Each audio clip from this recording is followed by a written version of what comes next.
신앙 고백 우리 하겠습니다. 나는 전능하신 아버지 하나님 천지의 창조주를 믿습니다. 나는 그의 유일하신 아들 우리 주 예수 그리스도를 믿습니다.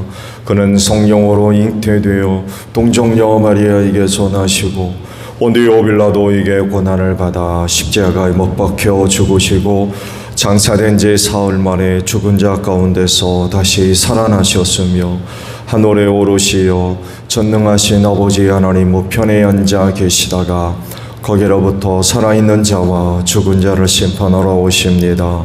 나는 성령을 믿으며 거룩한 공교회와 성도의 교제와 죄를 용서받는 것과 몸의 부활과 영생을 믿습니다. 아멘. 찬송가 143장 부르시죠.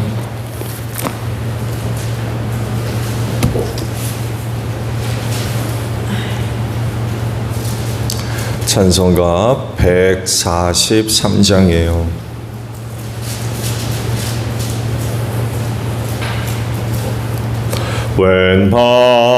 웬말인가 날 위하여 주 돌아가셨나.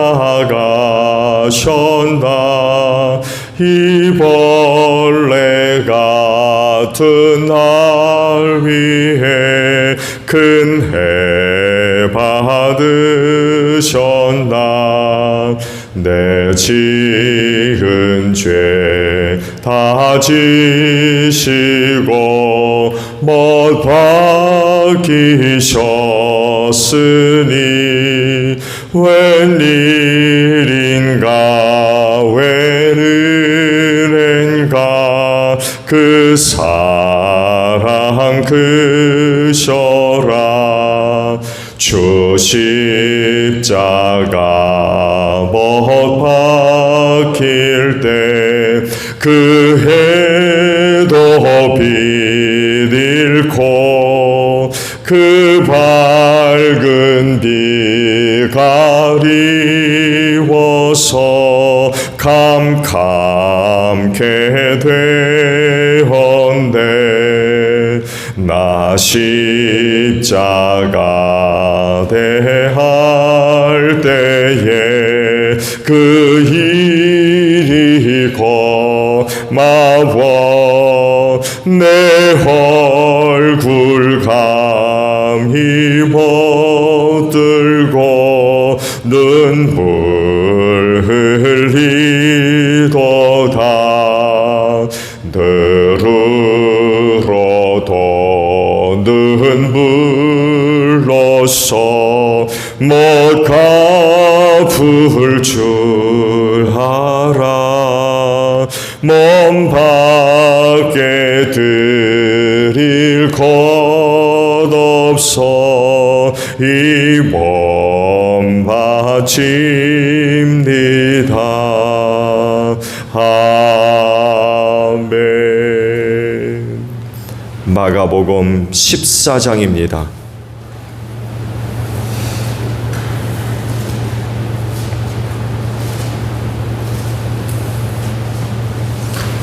마가복음 14장 1절에서 9절까지 말씀을 봅니다.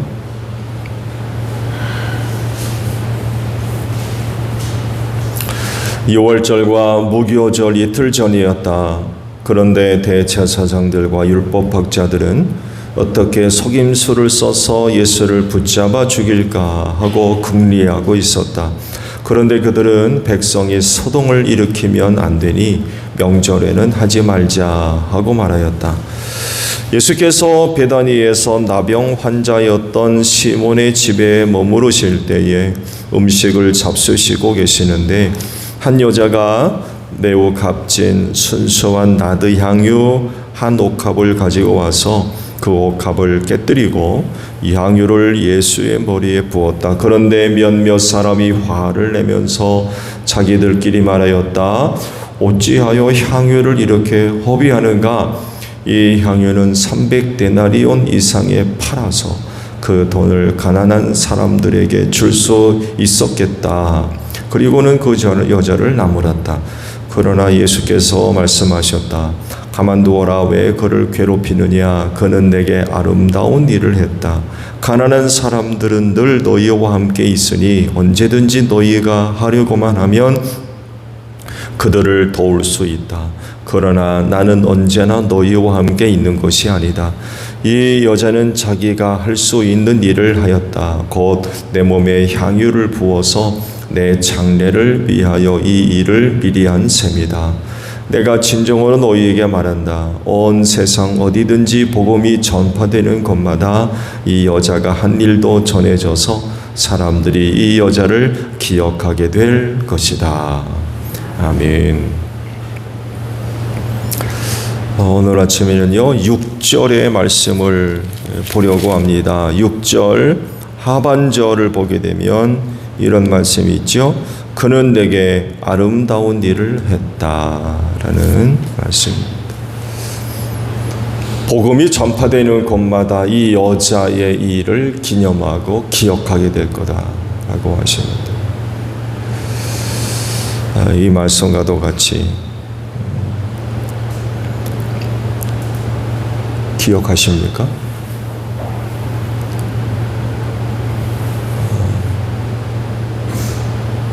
기억하고 계시다면 이 여자와 같이 예수님께 아름다운 일을 할 줄 아는 여러분들이 되시기를 바랍니다.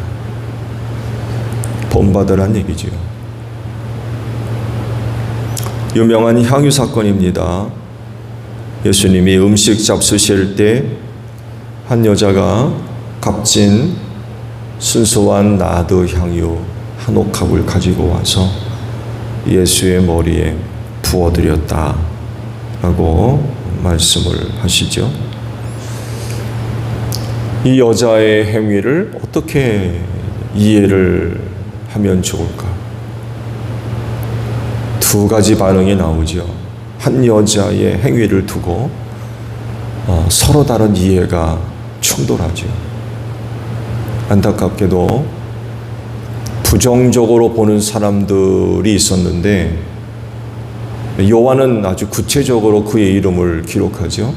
가룟 사람 유다였다고 기록을 합니다. 근데 마가는 한 가지를 덧붙이는데 가룟 사람 유다만이 아니라 더 있었던 것으로 기억합니다. 몇몇 사람이라고 합니다. 한 사람이 아니었던 거예요. 근데 또 하나 우리가 생각해 볼 수 있는 건 그들은 예수 곁에 있는 사람들이었다는 것. 예수와 멀리 떨어져 있는 사람이 아니라 예수와 함께 있었던 사람들. 제자겠죠. 근동 지역에서 이 향유가 아주 많이 사용되었어요. 누군가에 의하면 그렇게도 설명을 하더군요. 이 향유는 귀족부터 시작해서 서민에 이르기까지 보편적으로 사용되던 생활용품이었다라고도 설명을 하는 걸 봤습니다. 왜 향유가 그렇게 근동 지역에서 생활용품처럼 사용했느냐? 몇 가지 이유가 있어요. 하나는 물이 귀하다 보니까 몸을 잘 씻을 수가 없었어요. 그러다 보니까 많이 냄새가 나겠죠. 이 냄새를 희석하기 위해서 이 향유를 많이 사용을 했습니다. 또 하나는 건조하다 보니까 피부를 보호하기 위해서도 이 향유를 많이 사용했다고 그래요. 또 값진 향유가 쓰여지는 경우를 본다면 귀족이나 부잣집에서 많이 사용했고요. 자기 집에 찾아오는 손님들을 위해서 이 향유를 사용했다고 그래요. 그 집에 오는 손님들에게 향유를 제공해서 이제 몸에 뿌리든지 바르든지 그렇게 해서 그 집안에 쾌쾌한 냄새가 나지 않도록 손님들을 배려하는 그런 그 차원에서 이 향유를 많이 사용했다고 합니다. 그렇다고 하면 이 값비싼 나드 향유 한 옥합을 예수님께 부어드린 한 여인의 이유를 찾아볼까요? 뭐 때문에 향유를 부어드렸을까? 배단이 문둥이였던 시몬의 집에서 식사를 하셨다고 그러죠. 근데 요한은 그의 집이 나사로의 집이었다고 그러죠. 나사로. 그럼 문둥이 시몬은 누구인가요? 다르잖아요. 똑같은 향유 사건을 두고 한쪽은 문둥이 시몬의 집이었다고 표현을 하고 있고, 요한은 나사로의 집이었다고, 죽었다 살아난 나사로, 그의 집이었다고 그래요. 왜 이렇게 차이가 날까? 요한이 기록된 시기는 훨씬 이후죠. 마가복음이 제일 먼저 기록됐죠. 한 70년경. 그때만 하더라도 기독교가 상당히 핍박을 받고 있는 그런 상황이었기 때문에 아마 이들을 보호하기 위한 저자의 의도적인 것이 아니었나. 우리는 이 부분에 대해서 의문점이 생기지만 마가가 기록할 때에는 이렇게만 기록해도 그게 누군지 벌써 알고 있는 거죠. 동시대 사람들이니까 그때 그가 누구였는지를 잘 알고 있었던 거죠. 이 차이가 났던 건 아마 그들 핍박이나 견제로부터 보호하려고 하는 저자의 의도가 아니냐, 이렇게도 설명을 하고 있습니다. 근데 여하간 한 사건임에는 틀림이 없어요. 그렇다고 그러면 한 여인은 마리아겠죠. 근데 여하간 마가는 한 여인이라고만 기록하고 있는데 그 여인의 의도는 뭘까요? 자기 집에 잔치를 마련해 놓고 예수님이 그곳에 오셔서 이제 음식을 잡수시는데 일상적으로 손님으로 찾아온 예수님께 제공했던 향이었을까요? 근데 요한에 있는 말씀을 배경으로 삼으면 그 한 여인의 향유 사건은 그 이상의 의미가 포함될 수밖에 없지요. 왜냐하면 오라버니가 살았거든요. 죽었던 오라버니가 예수로 인하여서 살아났거든요. 아마 그녀가 일생을 살아가면서 선물을 받은 것 중에 가장 큰 선물이 아니었을까. 죽어서 장사 지냈고 나흘이나 돼서 몸에서 냄새가 나는 그런 오라버니가 예수로 인하여서 살아나는 정말 큰 선물을 받았죠. 이걸 배경으로 삼으면 한 여인의 향유 사건은 손님을 대접하는 일상의 행동 이상이 될 수밖에 없죠.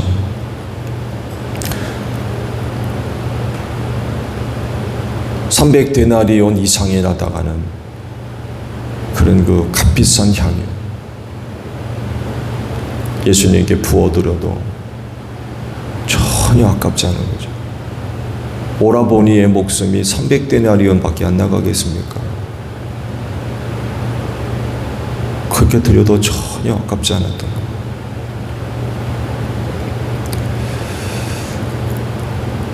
예수님은 이 여인의 행위를 어떻게 이해를 하시고 받아들이셨나요?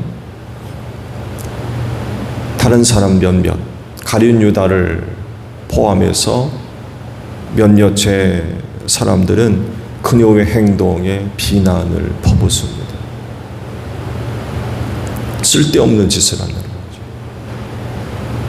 과연 그 여인의 행위가 쓸데없는 짓이었을까? 표면적으로 보게 되면 참 의로워요. 얼마나 의로운지 몰라요. 팔아서 가난한 사람들을 주면 좋겠다고 그러니까 얼마나 의롭습니까? 근데 문제는 이런 질문도 생겨요. 과연 몇몇 사람들이 이들에게 동조가 됐을까? 맞아. 저거 팔아가지고 가난한 사람들한테 주지. 여러분이 그 자리에 있었다면 여러분은 어떻게 반응하시겠어요? 그 몇몇 사람들에게 들어가시겠습니까? 아니면 의로운 척하고 있는 몇몇 사람들의 그와 같은 주장에 반대하겠습니까?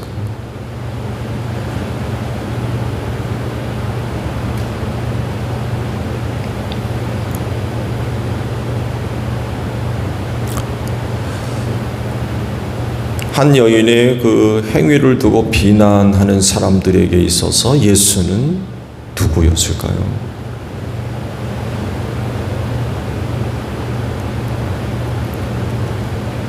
그대로 드러나는 것 같아요. 그러잖아요. 너희 중에 하나는 악마다. 예수의 제자였음에도 불구하고 예수님을 하나님으로 인정하죠. 하나님이 누구인지를 분명히 인지를 하고 있었다고 그러면 그분을 믿는 믿음 이외에도 그분을 귀히 여기는 사람이 되신 하나님이 얼마나 귀합니까? 근데 이런 게 없는 거예요. 얼마나 예수님을 하찮은 인간으로 봤으면 그 머리에 향유 부은 행위를 비난합니까? 예수님에 대한 그 간절한 마음들이 없다는 거죠.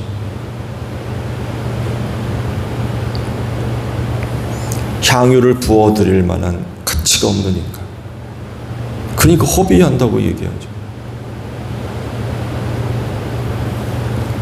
말씀을 드린 대로 표면적으로 보면 가난한 사람들을 굉장히 생각하는 것처럼 보이죠. 그렇지만 그 안을 들여다보면 예수가 없어요. 예수 옆에 있지만 예수가 없어요. 예수가 누군지 안다면 그런 말 하겠습니까?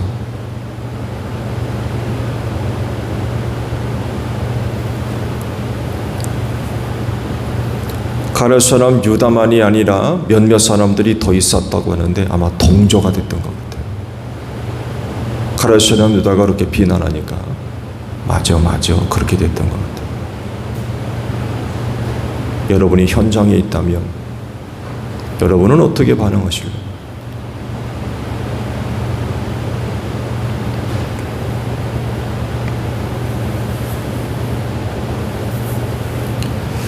예수님은 그녀의 행위를 보시고 아름다운 일을 했다라고 하셨어요.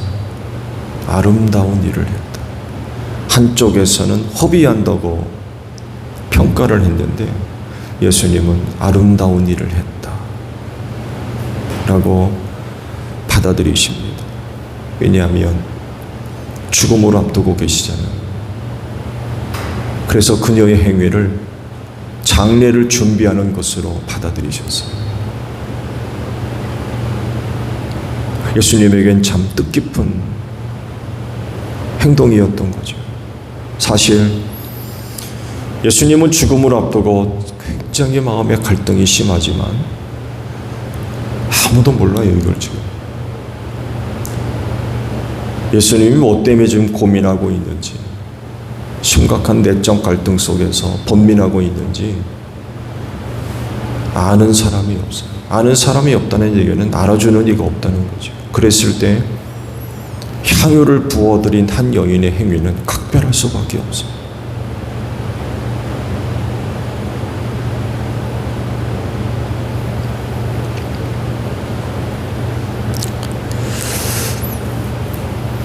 가룟 사람 유다를 비롯해서 몇몇의 동조자들이 그걸 팔아가지고 가난한 사람들한테 나눠주는 게 좋을 뻔했다고 비난을 하는데, 정작 그거를 팔아가지고 갖고 있었다면은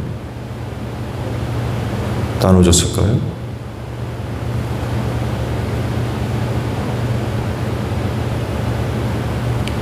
요한이 가룟 사람 유다를 고발하죠. 예수 공동체의 돈꾀를 맡고 있었대요. 그러면서 그 주머니에서 돈을 훔쳐가고 있었다. 그래서 그가 그렇게 그 여인의 행위를 비난했다라고 요한이 설명을 하고 있습니다. 요한만. 이게 사실이라고 그러면 그 향유를 팔아가지고 300데나리온 이상이나 되는 거금이 그 돈주머니에 있었다고 그러면 진짜로 가난한 사람들에게 다 나눠줬을까요?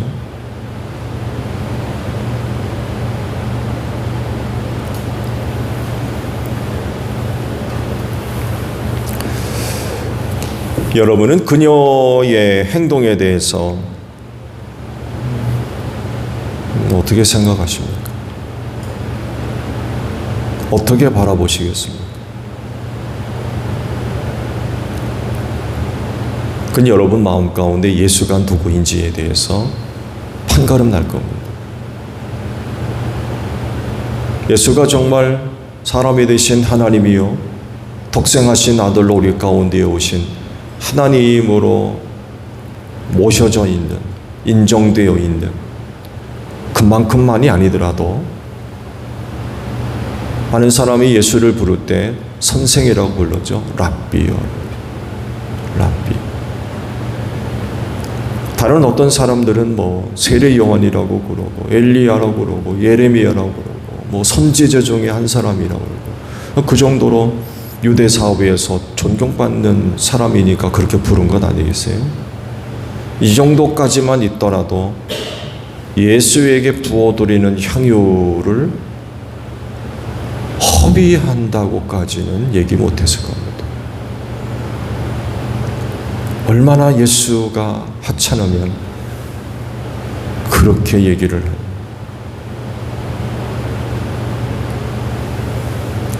우리도 마찬가지인 것 같아요. 그 상황 가운데 같이 나도 있었다고 그러면 나는 어떻게 반응할 것이냐라고 할 때 나에게 있어서 예수는 누구인지가 그 답이 될 겁니다.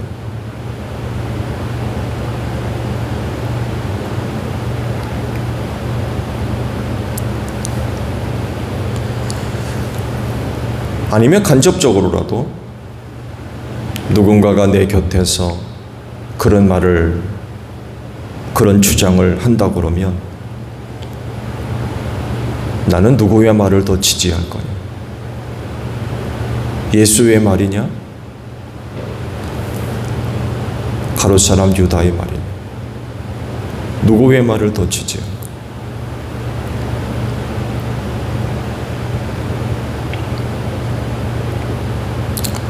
여러분 마음 가운데 예수님 잘 모십시오. 독생하신 아들 우리 가운데 오신 하나님, 나를 죄와 사망에서 구원하기 위해 오신 예수, 그건 분명히 우리 자유에 잡혀져야 있어야 할 겁니다. 그래야 마리아의 행위를 우리가 이해할 수 있고 본받을 수가 있을 것 같아요. 오늘 말씀과도 같이 복음이 전파되는 곳에는 그녀를 기억할 것이다. 오늘 아침에 그녀의 마리아의 이름을 기억해 두시는 여러분들이 되시기를 바랍니다. 주기도문합니다. 하늘에 계신 우리 아버지, 아버지의 이름을 거룩하게 하시며 아버지의 나라가 오게 하시며 아버지의 뜻이 하늘에서와 같이 땅에서도 이루어지게 하소서.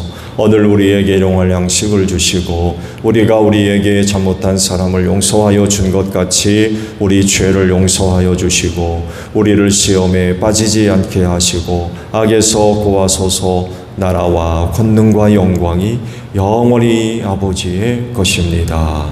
아멘. 기도하겠습니다.